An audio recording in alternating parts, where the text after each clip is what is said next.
on top. So, meron na akong coffee for my whole day. So, mix lang natin.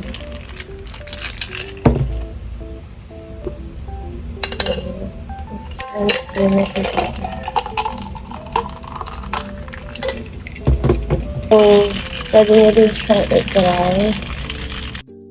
Mamaga pa yung mata ko. Tasteless na yan.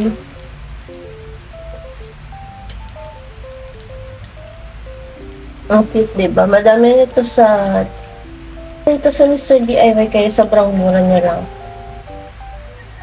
And yung Mason na jar mount, madami din siya sa supermarket pero medyo pricey.